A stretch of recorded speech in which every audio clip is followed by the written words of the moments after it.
At least one person was killed and several wounded after an armed group attacked Haiti's Prime Minister Ariel Henry.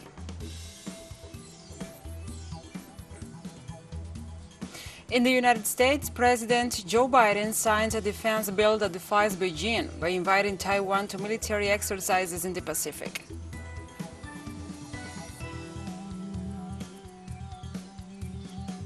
Sudanese Prime Minister Abdallah Hamdok resigned after deadly protests in less than 2 months after having signed a political agreement with the military.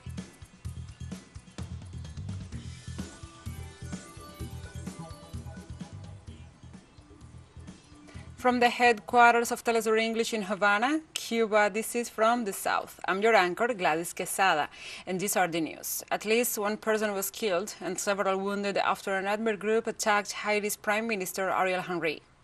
The incident took place in the Haitian city of Gonaives during an attack by an armed gang against the Prime Minister. Ariel Henry and his entourage live in a church after the service of a mass in commemoration of the 218th anniversary of the independence.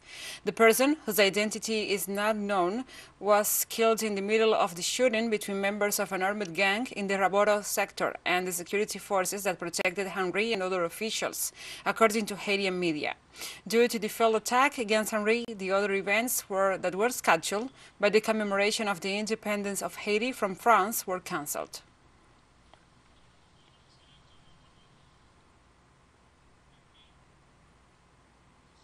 Jamaica will deport Colombian national Marco Antonio Palacios, prime suspect in the July 7th assassination of Haitian President Jovenel Moïse. A court in Jamaica decided that Palacios should be deported to Colombia on January 3rd instead of being extradited to Haiti as requested by Haitian authorities.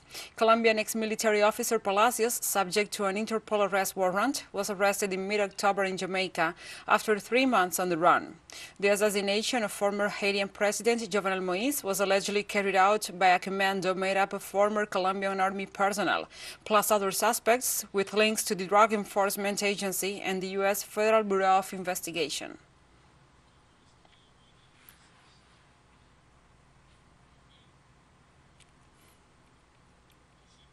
The president of Venezuela, Nicolás Maduro Moros, in an interview granted to the Spanish journalist and intellectual Ignacio Ramonet, addressed issues of common interest in which he reflected upon the adverse situation generated by the coercive measures imposed by the United States.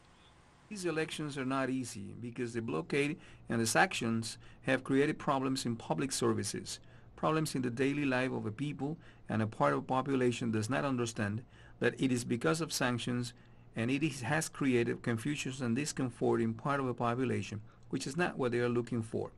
What the American imperialism looks for when it squeezes a country and tries to crush it, as it has done with Venezuela, is creating confusion, annoyance, and protest.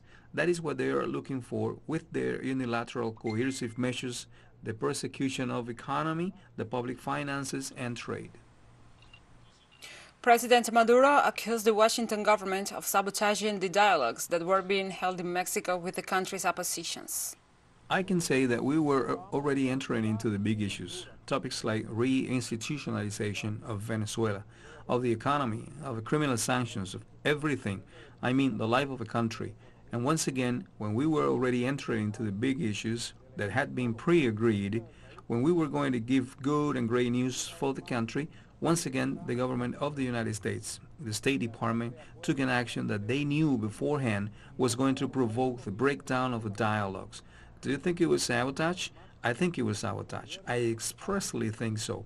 I have no doubt that it was sabotage by the government of the United States against the dialogues in Mexico, because we talked about it with the government of the United States.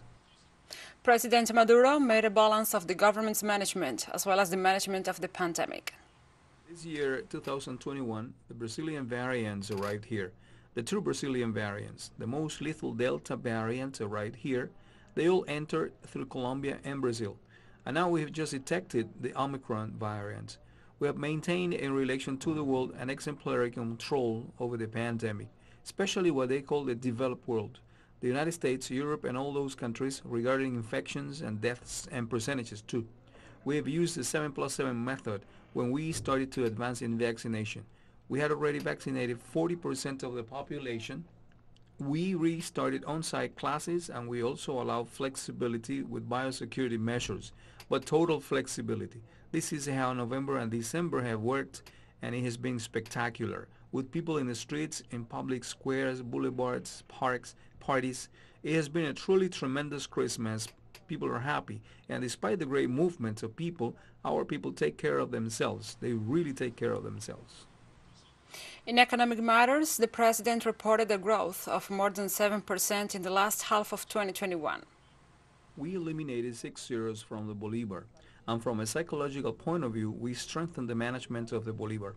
Within a general framework of economic improvement, the launching of the digital Bolivar, our digital currency, has been very well accepted by the population as a result of this set of measures. In a systematic, sustained, and coherent manner, the Venezuelan economy is now in a clear period of recovery. I can tell you that we have recovered economic growth, and in the second semester of the year 2021, we are having an economic growth of 7.5%. This means that the economy, with its own engine, with its own strength, the real economy, has taken the path of economic growth. This is the great news, the non-oil economy. The Argentinian Nobel Peace Prize winner Adolfo Pérez Esquivel, who suffered a decompensation this Sunday in Campo de Mal, was hospitalized in the city of Mar del Plata, is in stable condition, according to the medical report. According to the Peace and Justice Service, after taking an Argentinian activist and artist's blood pressure as well as other vital signs and giving him medication, he was reported stable and will be under observation for 24 hours. Several local media had affirmed that the 90-year-old Nobel Peace Prize winner had suffered from this neurological affection. However, this information was discarded after medical studies.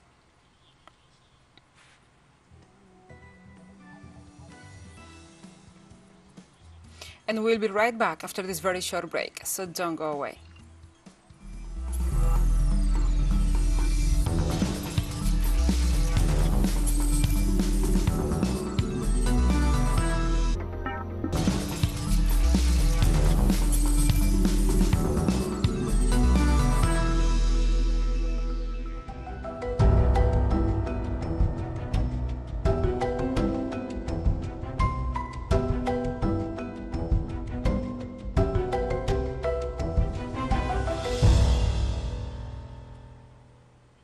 Welcome back. Thousands of people were forced to flee in the face of increasingly severe flooding caused by torrential rains in 7 Malaysian states, which have already displaced 125,000 residents in total since mid-December. About 50 people have so far lost their lives in the floods, and 2 others are missing, according to police sources. The Asian country suffers from flooding every year, which regularly generates massive evacuations. But the authorities were caught off guard by non-stop rains that began on December 17th, causing flooding and inundating cities. Selangor, the country's richest and most densely populated state, which surrounds the capital Kuala Lumpur, is one of the worst affected regions. Some 117,000 people evacuated since mid-December were able to return to their homes, but about 10,000 others had to take refuge in relief centers, according to official data.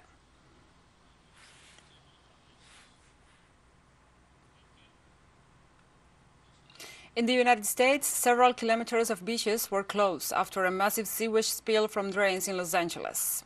In a statement issued by the City of Long Beach, authorities explained that the incident occurred after the 48-inch sewer mainline failed, sending millions of gallons into the Dominguez Channel, which flows into the port of Los Angeles.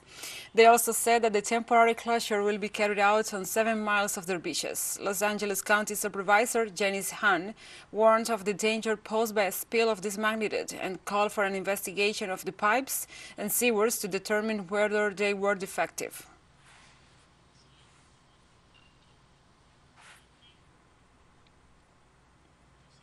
In the United States, President Joe Biden signed a defense bill that defies Beijing by inviting Taiwan to military exercises in the Pacific. The United States National Defense Authorization Act for 2022, signed into law on Monday by President Joe Biden, provides for continued U.S. military support for Taiwan amid tension between the island and Beijing, which considers it an integral part of China. The text proposes to invite Taiwan to the world's largest naval exercise in 2022 called Rim of the Pacific. In response to the announcement, Chinese military expert Sun Zonpin said that Taiwan's participation in the international exercises would increase the risk of war in the region.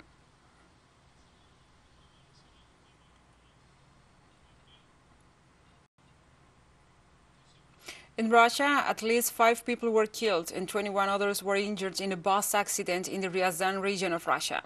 According to the regional traffic police, a bus crashed into the railway bridge abutment at 5:45 a.m. local time this Sunday.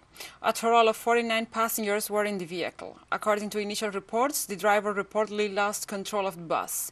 The accident occurred on a highway near the village of Bozilovo, about 270 kilometers south of Moscow, officials said.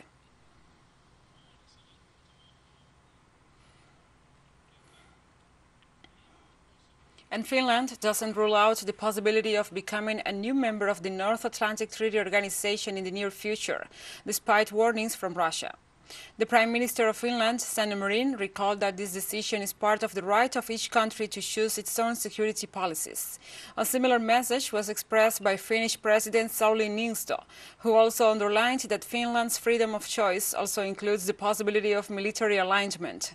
The Russian government has repeatedly warned that a possible adherence of countries such as Ukraine, Finland and Sweden to NATO will lead to serious military and political consequences that Moscow will not leave unanswered.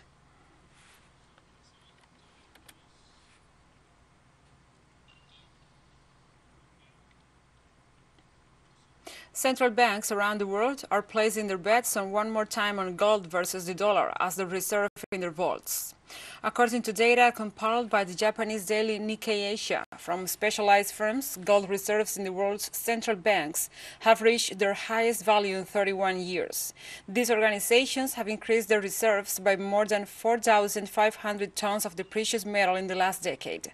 According to experts, by the month of September, the reserves totaled some 36,000 tons, an amount up to 15% higher than that of the previous decade, and they estimate that the monetary expansion of the last decade has caused a significant loss in the value of their currency against gold.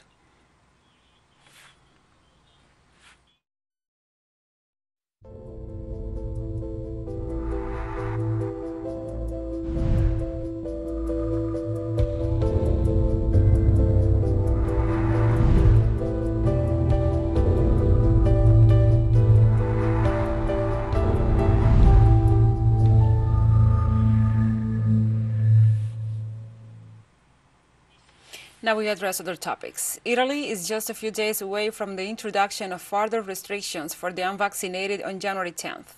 Authorities have notified that the daily cases of COVID-19 are close to 100,000. The decree, approved by Prime Minister Draghi, establishes that capacity will be limited to 50% in outdoor areas and 35% in indoor areas. As of January 10th, the government will extend the requirement to present the vaccination certificate for access to transportation, hotels and rooftops. With coronavirus infections on the rise again, people in Rome agreed on the need for more measures.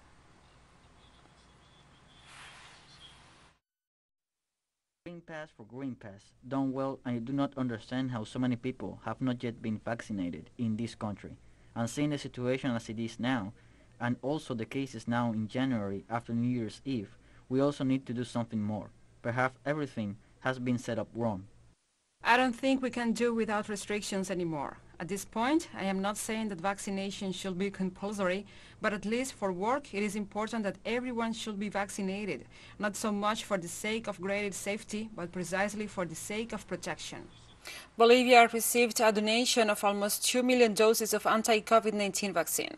The batch of vaccines arrived through the German and Spanish donation through the COVAX mechanism. On Saturday, a batch of 1,965,000 doses of the Moderna anti-COVID vaccine arrived in Bolivia. With this batch of doses, the Indian nation has more than enough to immunize 100% of its population with a complete scheme. The reception took place at a time when the country reported over 3,500 new cases of coronavirus, the highest peak of infections since the beginning of the pandemic. According to the Vice Minister of Foreign Trade, Benjamin Blanco, Bolivia has 22.5 million doses with the new shipment. However, health authorities are concerned because, in spite of the availability of the jabs, there is a significant resistance of the population to be immunized, and only 48% of the population received 2 doses. These doses are a donation from both the government of Spain and the government of Germany.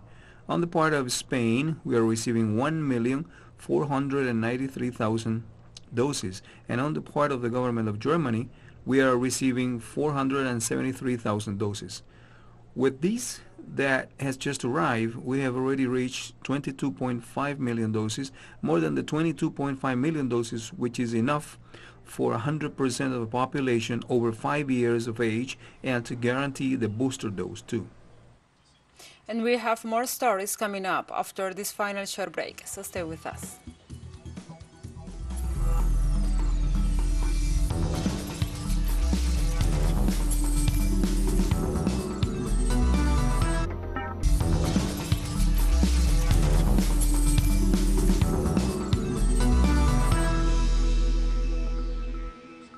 Welcome back. Sudanese Prime Minister Abdallah Hamdok resigned after deadly protests in less than 2 months after having signed a political agreement with the military. On Sunday, the minister said a roundtable discussions is needed to come to a new agreement. Hamdok, a former United Nations official seen as the civilian face of Sudan's transitional government, was reinstated in November amid international pressure. The deal, however, was rejected by the pro-democracy government and the movement, which insists that power be handed over to a fully civilian government, tasked with leading the transition. Thousands of Sudanese pro-democracy protesters rallied outside the presidential palace in Khartoum, braving tear gas, a mass deployment of armed soldiers, and a telecommunications blackout. Internet and cell phones have not worked since the morning, and security forces were perched on armored vehicles with heavy machine guns, watching the passers-by. I have decided to announce my resignation, paving the way for another man or woman from the people of our generous country to carry on the leadership of our beloved country. On Sunday, South African President Cyril Ramaphosa said that one person is in custody in connection with the fire at the country's parliament building in Cape Town and promised a thorough investigation. Ramaphosa's statements follow the arrest of the supposed arsonist that started a large fire that severely damaged the parliament building in the South African city of Cape Town. Officials said the fire started on some offices in the 3rd floor and quickly spread to the parliament's lower house chamber. A team of 30 firefighters who first arrived at the scene battled the flames for several hours before being forced to retreat and call for reinforcements. Some 80 firefighters were later deployed using a crane to spray water on the blaze, and the flames came hours after Archbishop Desmond Tutu's state funeral at St. George's Cathedral near the parliament. So far, no casualties have been reported. Of course, we are still going to go into what caused the fire, and the fire having started in the old assembly, how it then moved to the National Assembly, is something that will still be investigated. I believe somebody is being held right now and they are being questioned, but we need to go a lot deeper into how this type of event can take place and what measures we will need to take going forward. Libya is facing a grave situation of illegal migrants as the political instability is now stretching into 2022, said Ahmed Hamza, the head of Libya's National Commission for Human Rights on Friday. Hundreds of thousands of migrants are in Libya living in dire conditions, which include abuse, sexual assault, and trafficking, while waiting for the right moment to find a way into Europe. The International Organization for Migration, the IOM, estimated that at least 1,500 migrants drowned in the central Mediterranean in 2021, and more than 30,000 have been intercepted or rescued. According to HAMSA, stopping migrants from moving to Europe, the route must be addressed, and there must be a comprehensive strategy which aims to develop nations, people, and achieve stability. As division remains in Libya, Europe has been reluctant to send rival governments most of the help it promised. There is an estimated 700,000 to 800,000 migrants in Libya. They are clustered in Libya's northern coastal cities and southern border cities. We should support Libyan authorities to improve its ability to control its southern border. To stop these waves of huge numbers of migrants, there must be a comprehensive strategy which aims to develop nations, people, and achieve stability. More than 80 Palestinians were injured Saturday amid Israeli repression in the occupied West Bank. The Palestinian Red Crescent reported that 88 Palestinians were injured by the Israeli military repression in areas of Burqa village near the city of Nablus. The doctors said that most of those affected had inhaled tear gas. Attacks by Israeli military and settlers against Palestinian population are being carried out in Burqa region for the third consecutive week.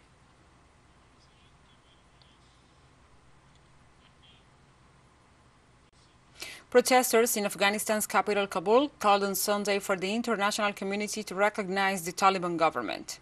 The Taliban took over the country in August after sweeping aside the Afghan armed forces and forcing the former Western-backed government to step down. No country has yet officially recognized the new government due to the militants' previous track record. When the Taliban last controlled Afghanistan almost 20 years ago, they banned women and girls from education and public life, mandated births for men and attendance at prayers, outlawed sport and entertainment, and executed people in public. But current Taliban government officials say the rule will be different, including eventually allowing education for all girls, and have called on the international community to release the funds and help stave off humanitarian disaster. These people want the current government to be accepted. This government should be accepted by the world because it is the government of the Afghans. And like this, we have come to the end of this news brief. But remember, you can find these and many other stories on our website at telesurenglish.net. And also, if you feel so inclined, please join us on social media. We are on Facebook, Twitter, Instagram, and Telegram. For TeleSUR English, I'm Gladys Quesada. Thank you for watching.